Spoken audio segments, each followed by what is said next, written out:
Hello, good morning children. कैसे हैं आप सब? इस वीडियो में हम डिस्कस करने वाले हैं chapter 6 named life processes. Life processes को समझने से पहले हम ये जानना चाहेंगे कि लाइफ क्या है। आपने छोटी क्लासेस में living being and non living beings को डिफरेंशिएट किया था। फॉर एग्जांपल, जो रेस्पायर करते हैं, ग्रोथ करते हैं, रिप्रोड्यूस करते हैं, वेस्ट प्रोडक्ट्स को एक्सट्रैक्ट करते हैं, ये सारे होते हैं living beings. And non living being जो इन चीजों को परफॉर्म नहीं करते। कई बार आके आपके दिमाग की सुइया कहीं अटक गई कि आपने बताया मैडम कि लिविंग बीइंग्स मूवमेंट करते हैं, तो मूवमेंट तो हमारे रूम का फैन भी कर रहा है। वॉच की जो वॉच होती है उसकी जो हैंड्स होती हैं उनमें भी मूवमेंट होती है। हमारी अर्थ भी मूवमेंट कर रही है। तो फिर इस पॉइंट पे आके हम कहाँ रुक जाते हैं? क्योंकि लिविंग बीइंग्स मूवमेंट के साथ साथ अदर लाइफ के जो जीवन के प्रोसेस है, जो जीवन के कार्य हैं, उनको भी परफॉर्म करता है। तो लाइफ का आई थिंक मतलब समझ में आ गया। जिसका जन्म होता है, जो लाइफ सरवाइव करता है और लास्ट में जिसकी डेथ हो जाती है, वो सारे होते हैं living beings. Non living beings जो जैसा है वैसा ही रहता है। हाँ, दोनों में living being and non living being में सिमिलरिटी क्या है? 9th क्लास में आपने पढ़ा कि every type of matter is made up of tiny particles and the particle of matter are continuously moving. तो वही पार्टिकल्स नॉन लिविंग बीइंग में भी प्रेजेंट है, लिविंग बीइंग में भी प्रेजेंट है। आपने 9th क्लास में सेल का स्ट्रक्चर किया, that is the fundamental unit of life, right? Structure and functional unit of life you have studied in class 9th। और आपने दोनों को, प्लांट एंड एनिमल सेल को डिफरेंशिएट भी किया, जिसमें डिफरेंशिएट करने के लिए 2-4 पॉइंटों को छोड़कर बाकी हमें कोई पॉइंट नहीं मिल रहा।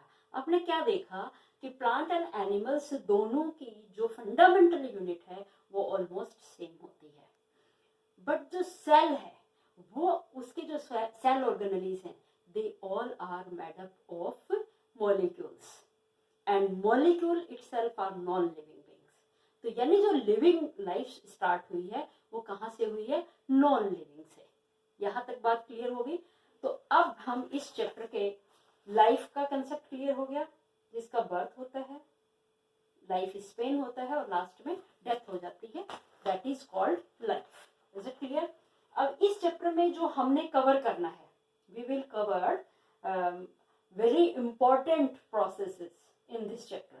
So first of all, I would like to share the definition of life processes. That is, the processes which together perform the function of maintenance of life are called life processes. इस chapter में ऊपर वाले 4 जो main life processes हैं उनको हम cover करेंगे, और जो 5th and 6th हैं ये हम नेक्स्ट चैप्टर्स में कवर करेंगे। तो जो मेन है आपके न्यूट्रिशन, रेस्पिरेशन, सर्कुलेशन, एक्सक्रेशन। सी चिल्ड्रन, अपनी लाइफ के सारे कामों को प्रॉपर करने के लिए बॉडी को मेंटेनेंस की जरूरत होती है। अब मेंटेनेंस के लिए एनर्जी की रिक्वायरमेंट होती है। वो एनर्जी कहाँ से आती है? आउटसोर्सेज से। हम अपनी बॉडी में फूड कहाँ से ले रहे हैं? जो प्लांट्स ने प्रिपेयर किया है। तो न्यूट्रिशन पॉइंट इस चैप्टर में बहुत ज्यादा इंपॉर्टेंस रखता है। सेकेंड, फूड बॉडी में चला गया है। 7th क्लास में आपने क्या स्टडी की कि जो फूड हमारी अपने डाइजेस्टिव सिस्टम में चला जाता है, उसकी जो डाइजेशन हो जाती है, सिंपलर सब्सटेंसेस में कन्वर्ट हो जाते हैं, still we are not capable to enhance the energy from that food sources. So अपनी बॉडी क्या करती है? उस फूड कंपोनेंट, यानी मेन आप ग्लूकोज पे फोकस कीजिए, उस फूड कंपोनेंट की ब्रेकिंग करता है। और ब्रेकिंग के लिए किसकी जरूरत होती है? रेस्पिरेशन की। आपने 7th क्लास में ये भी पढ़ा था कि रेस्पिरेशन 2 टाइप्स के होते हैं, aerobic respiration and anaerobic respiration. I think recall हो रहा होगा। एरोबिक रेस्पिरेशन जो होता है that is occur in presence of oxygen, and anaerobic respiration the kind of respiration that occur in absence of oxygen. अपनी बॉडी के अंदर जो एनारोबिक रेस्पिरेशन होता है उसमें प्रोडक्ट बनता है children lactic acid and carbon dioxide, और वहीं पे जो ये एनारोबिक रेस्पिरेशन माइक्रो ऑर्गेनिज्म में होता है तो उनमें बनता है glucose and carbon dioxide. Now अब एरोबिक रेस्पिरेशन रिकॉल हो गया होगा, उसमें क्या प्रोड्यूस होता है, carbon dioxide, water and 38 ATP energy.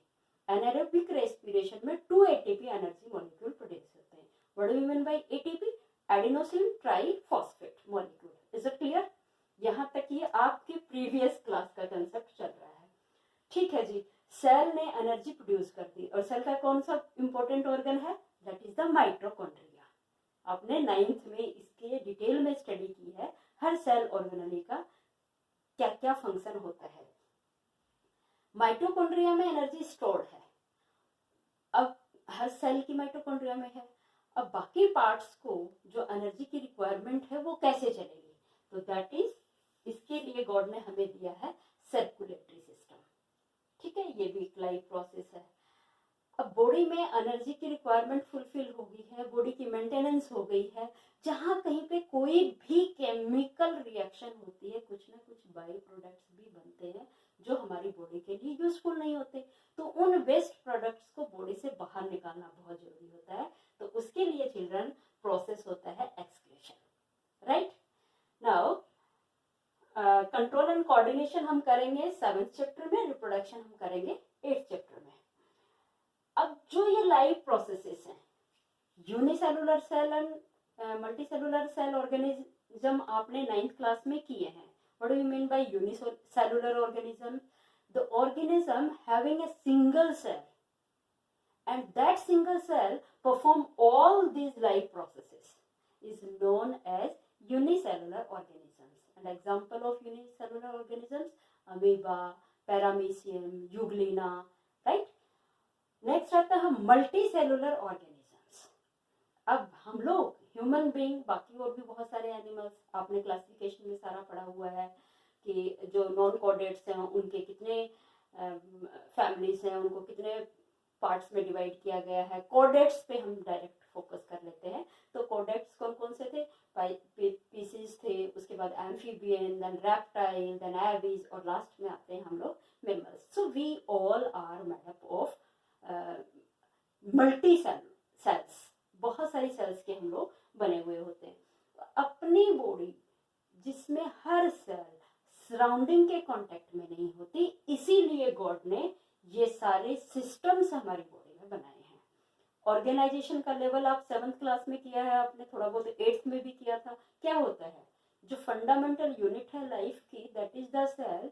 When these cells aggregate they form the next level of organisation, that is called tissue.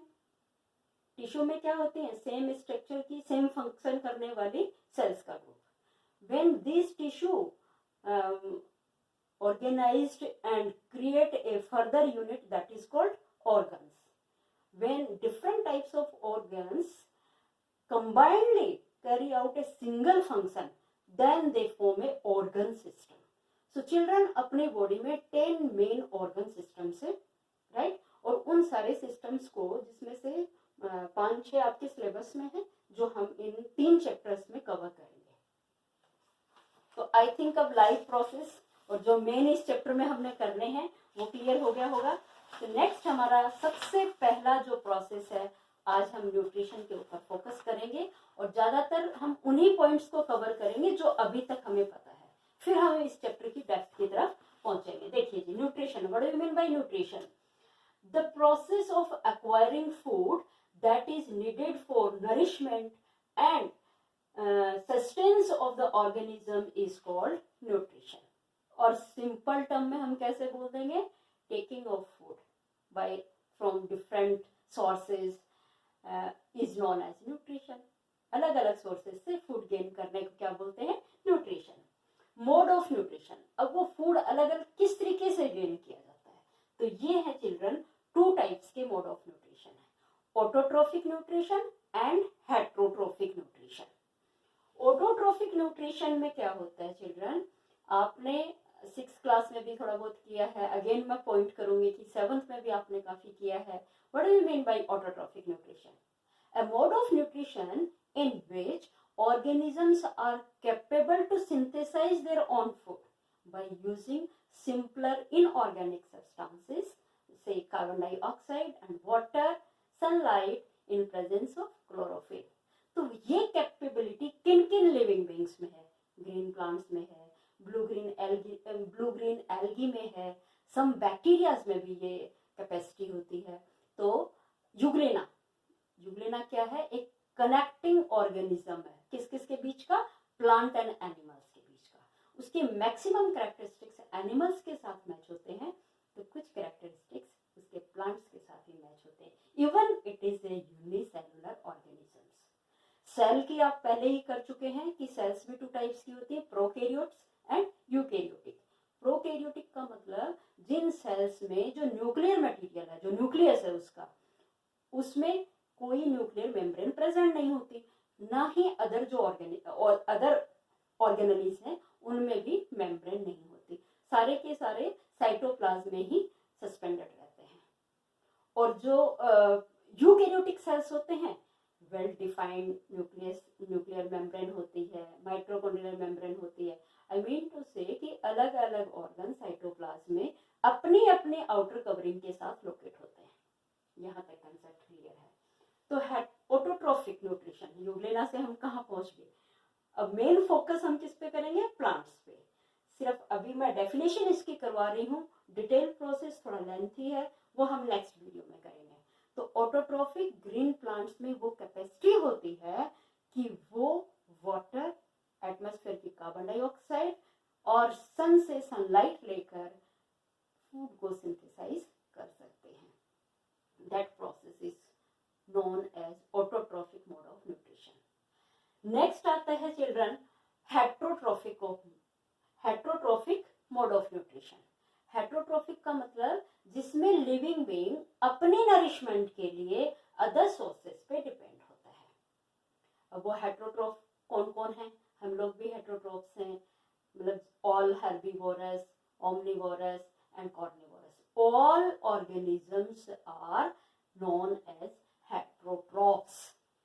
Heterotrophic है mode of nutrition, और जिन ऑर्गेनिजम्स में ये मोड ऑफ न्यूट्रिशन होता है उनको बोलते हैं हेट्रोट्रॉफ्स। होलोजोइक, जिसमें food as a whole gain करते हैं। आपने जो खाना खाया है उसमें सारे न्यूट्रिएंट्स प्रेजेंट होते हैं।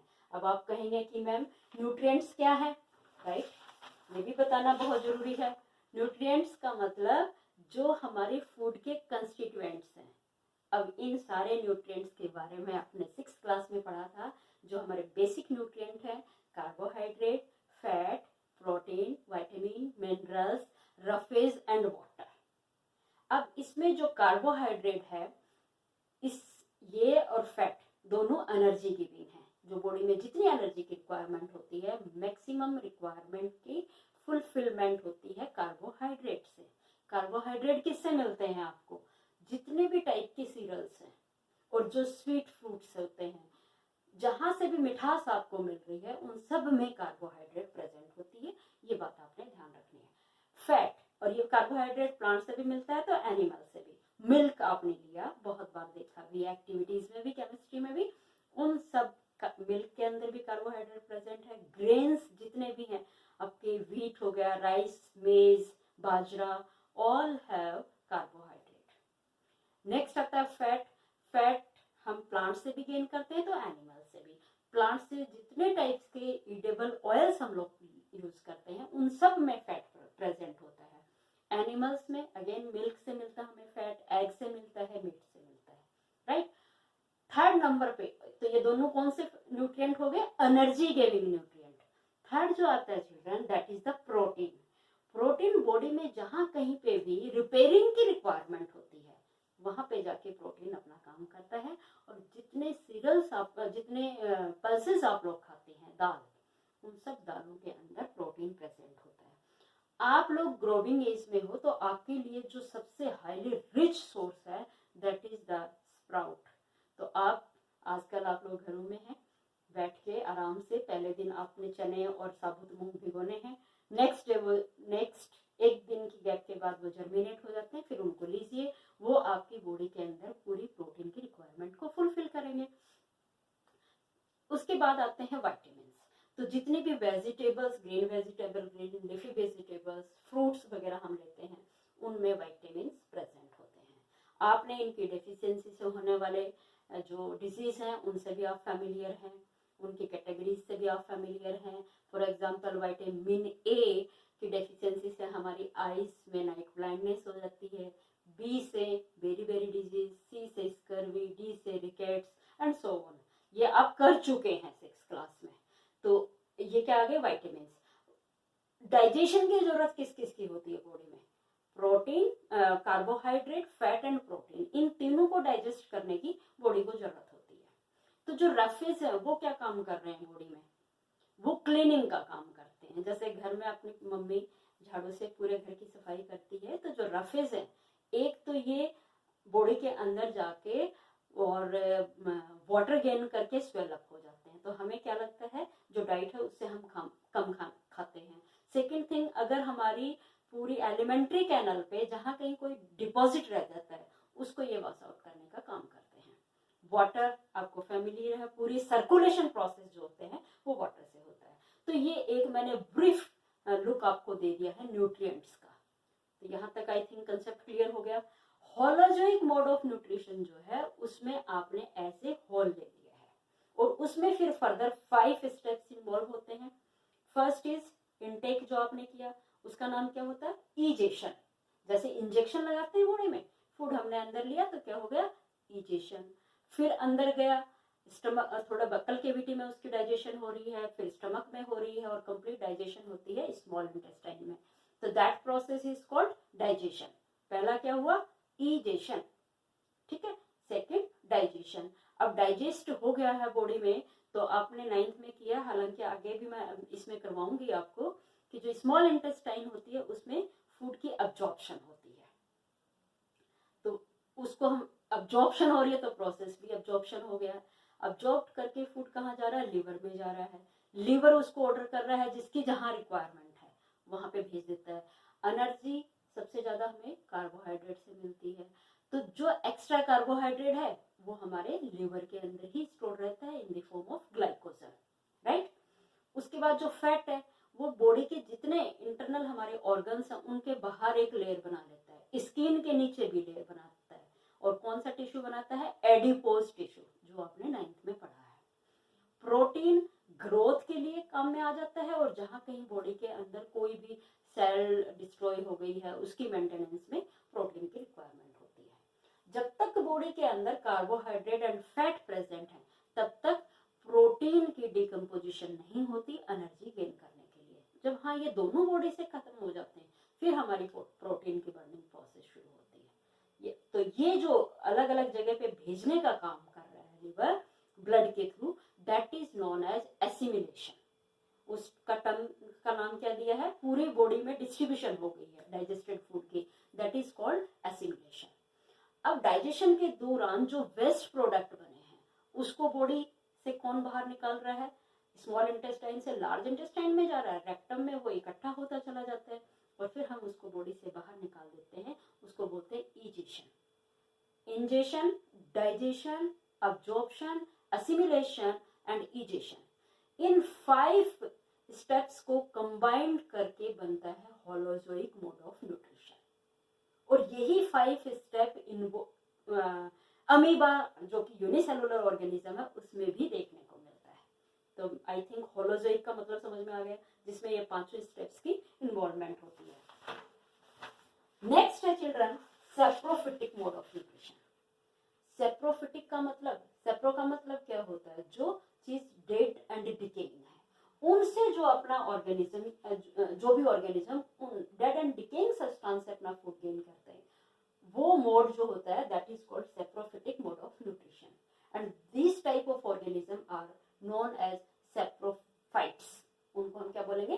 सेप्रोफाइट्स। फॉर एग्जाम्पल कौन लेते हैं? मशरूम जो हम लोग खा रहे हैं वो हमेशा डेड एंड डिकेइंग सब्सटेंस के ऊपर ही ग्रो करता है। या ब्रेड मोल्ड, अपनी ब्रेड को आप थोड़ा सा वाटर में डिप करके रखिए, 2-4 दिन बाद में उसके ऊपर उल्ली आ जाएगी, that is also an example of saprophytes, right. और आप किचन में जाके देखिए, कोई अगर पिकल बहुत टाइम का रखा हुआ है तो उसके ऊपर भी एक व्हाइट लेयर सी आ जाती है जिसको हम आम बोलचाल की भाषा में उली बोलते हैं, that is also a type of saprophytes. It clear? Next, parasitic mode of nutrition, ये भी आपने 7th में किया है। तो पैरासिटिक कौन से होते हैं? जो होस्ट के ऊपर सेल्टर भी गेन कर रहे हैं और वहां से बिल्कुल डाइजेस्टेड फॉर्म में फूड भी गेन करते हैं। फॉर एग्जाम्पल, अपनी बॉडी में पैरासाइट्स क्या है? दुनिया भर के माइक्रो ऑर्गेनिज्म हमारी बैकल कैविटी में प्रेजेंट है, हमारे स्टमक में प्रेजेंट है, स्मॉल इंटेस्टाइन में प्रेजेंट है। They all are parasites. Even अपनी बॉडी के ऊपर भी जो बैक्टीरिया प्रेजेंट है, they are also consider as a parasite. और जो आप अपनी नेक्ड आइज से देख सकते हैं, दैट इज द लाइस, जो सर में घूमती रहती है, वो भी एक पैरासाइट है, राइट? प्लांट्स में आपने ग्रीन, कोई बड़े पेड़ों के ऊपर ग्रीन कलर की बिल्कुल थ्रेड लाइक स्ट्रक्चर देखी होगी, कस्क्यूटा जिसको हम बोलते हैं, हिंदी में अमरवेल कहते हैं उसको। तो वो एक लार्ज ट्री के ऊपर बाकायदा शेल्टर भी ले रहा है और उसका जो ऑटोट्रॉफिक मोड ऑफ न्यूट्रिशन से जो फूड सिंथेसाइज किया हुआ है, तो बने बनाया फूड भी गेन करते हैं। आई थिंक न्यूट्रिशन टर्म आपको क्लियर हो गया होगा। अब हम जो ऑटोट्रॉफिक मोड ऑफ न्यूट्रिशन है, फोटोसिंथेसिस प्रोसेस के कितने स्टेप होते हैं, कैसे होते